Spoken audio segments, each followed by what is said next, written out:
Hey everybody, welcome back to Swift Lessons for another by request song tutorial. In today's session, we're going to be leveling up your fingerstyle guitar chops as I break down Cat Stevens' 1971 classic, The Wind. This is an awesome song for learning how to combine a little bit of strumming with those fingerstyle patterns, and also for learning how to embellish basic chord progressions. Now let's get started with a full demonstration of the tune. I want you to see what you can figure out on your own, then you can move on to the instructional segments. Let's get started.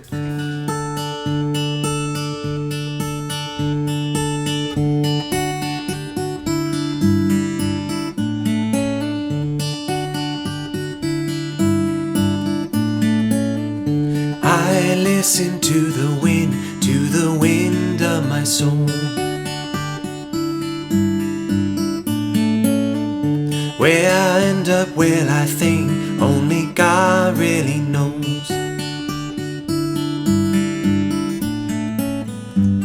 I sat upon a setting sun, but never, I never wanted water once, but never.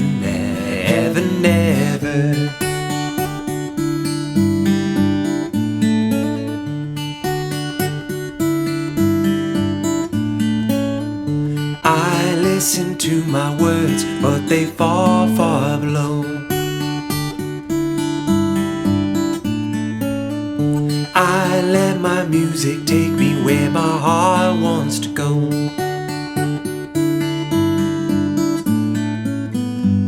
I swam upon the devil's lake, but never,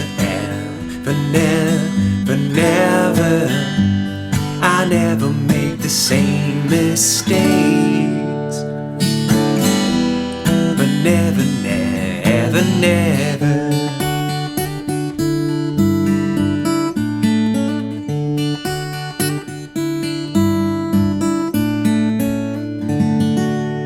Let's break that down. Okay, a close look at the fretboard, getting started with our intro/main riff. We're in standard tuning, the key of D major. We're going to start off fretting this very interesting form of the D major chord. Technically, it's a D5 chord because we're not going to have the major third here on the high E string. All right, he's going to start off plucking.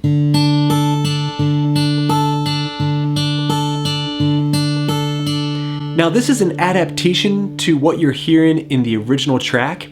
There's actually two guitar players at work here, and the second guitar is capoed up, so he's going to be playing the exact same notes, but in a slightly different voicing. But this is a great way to play it without the capo and if you're performing solo.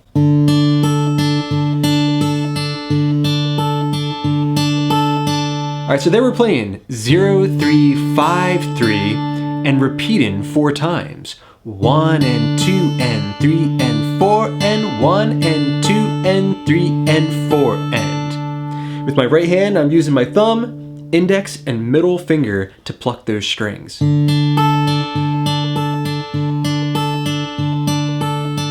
From there, I can jump into the main riff, just adjust my fingers and play.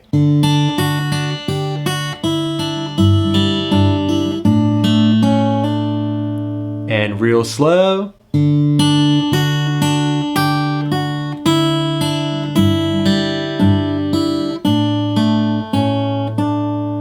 Okay, so that's a very, very simple chord progression. D major, 1 and 2 and 3 and 4, G6, and 2, A sus4, A major. All right, the D chord, frets 2, 3, 2, garden variety D chord. Everybody should know that. The G6 chord, we're just swinging our middle finger up to the 3rd fret low E string and keeping the 3rd fret B string. All right, and then the A sus4, I'm gonna keep that ring finger in place, and then bar my index finger across the D, G, and B strings. All right, which gives me the perfect opportunity to switch over to a basic A major triad. So, 1 and 2 and 3 and 4, G6, A sus4, A. Over those changes, once again, we're plucking.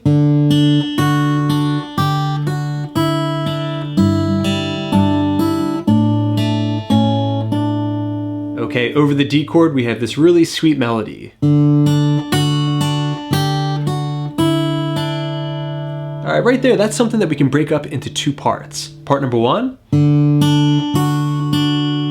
All right, right there, I'm just holding the D major shape and I'm playing D, B, double, D and high E string together, followed by the B string by itself.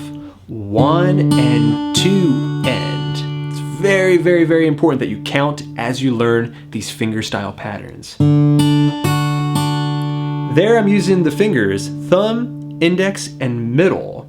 Now later, when I have two notes on the same string consecutively, I'll employ my ring finger when possible. All right, but so far you have 1 and 2 and. All right, next, take your pinky, put it on the 3rd fret high E string. All right, and couple that with the open D string. Then 2 by itself. Remove the middle finger so you have the high E string open, and couple that note with the open D string as well. 1 and 2 and 3 and 4 and. Okay, we're ending that measure on the 3rd fret of the B string. All right, now into the next measure, we're changing between the G6, A sus4, to A major, and then right at the tail end of the measure, going back to that 3rd fret, implying the sus chord. All right, once again, it sounds like this.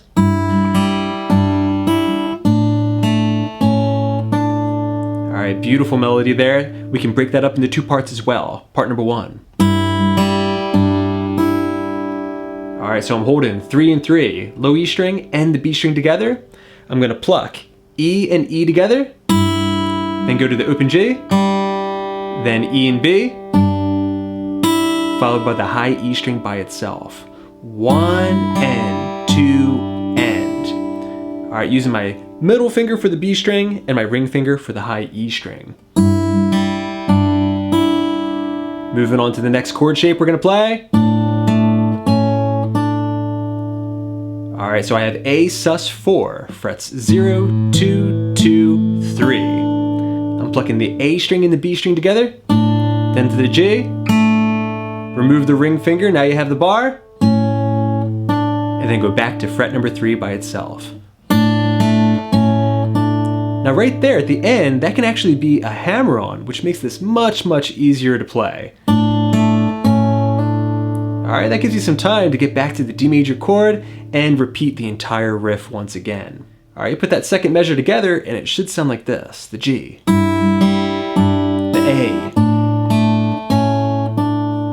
All right, and measures 1 and 2 together will sound like this. If you can play it, then you have the majority of the tune down.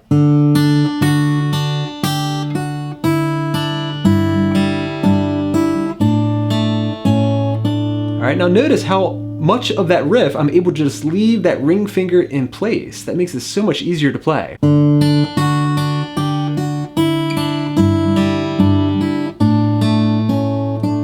All right, now moving into the verse section, you're gonna play that riff verbatim, but there's one little thing that you can kind of throw in to make it sound a little bit more interesting, and that is a hammer on. 1 and 2 and 3 and 4 and, which is something that he does quite often throughout the track, and definitely in his live performances. So, 1 and 2 and 3 and 4 and wind to the wind of my soul.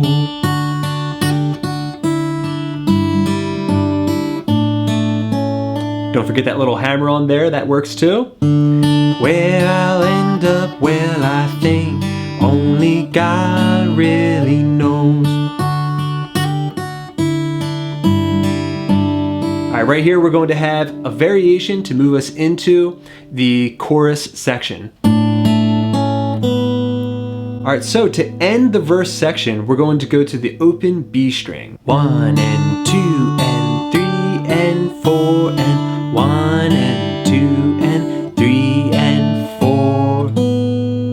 All right, that open B string gets us into chorus 1A. Let's get the first half of the chorus down first. Looks and sounds like this. G up, A up, down up, G, A, D, down up, E minor, G, E, G, A sus, to A major. All right, crazy changes here. He's actually switching time signatures to a 5/4 measure at the end of that section. All right, so we started off with a G to A major change. I'm gonna be very specific with what patterns I use over each chord. So over the G chord, we're gonna play 1 and 2 and. That was bass, up, down, up. Doing those strums with my fingernails and the pads of my fingers. Same thing over the A chord. And then over these faster changes, G, A, and D, we're gonna play bass, up, D. And then I can distinctly hear some open strings at the end of that measure. So I'm strumming a D chord, and then hitting some open strings, G, B, and high E string. You put that line of music together, and we have the first part of the chorus. I sat upon the setting sun. All right, now on to the next line of music. We're gonna have an E minor to G change, followed by an E, G, A sus4, A major. 2 measures of music there. We're gonna play bass, down, up, bass, up, down, up. All right, that's over E to G. Next, bass, up, down, up, strum with the G, and then a strum of the A sus4 to the A major chord. Here, I like to employ my pinky. All right, you put that together and we have chorus 1A, the first half of the chorus. Starting with the G chord, let's see if you can play it. 1 and 2 and sat upon the bass, up, sun, down, up, E, but never, never, never, never. All right, it's definitely going to take you some practice to get the timing down of that last measure because it's very awkward.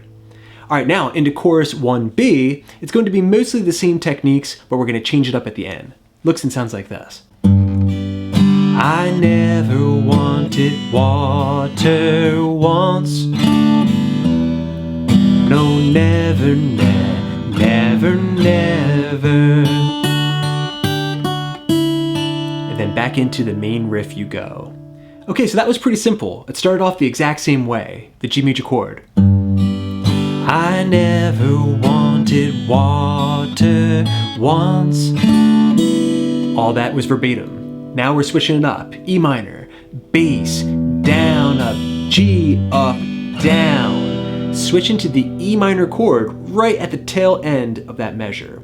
So 1 and 2 and 3 and 4. Then to finish it up, we have a 2/4 measure. 1 and 2 and A, G, with some open strums in between.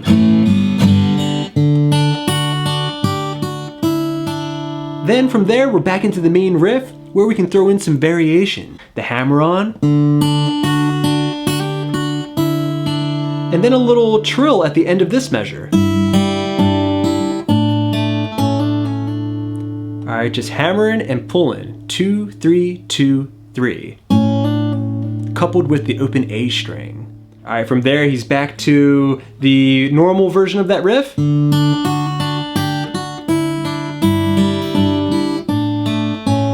Because you don't want to overdo those embellishments. All right, very good everybody. From there, everything is verbatim. You're going to play another verse, followed by another chorus, and then you're into the main riff 2 times to finish up the tune. Congratulations everybody, you're ready to perform. All right everybody, thanks so much for checking out this Cat Stevens guitar tutorial. I hope you enjoyed it. Let me know what you think in the comments section down below. And also let me know what song you'd like to learn next. I want to thank my patrons for making all these lessons possible. I hope you're enjoying all those extra resources. And until next time, this is Rob coming at you from the Jersey Shore saying happy picking.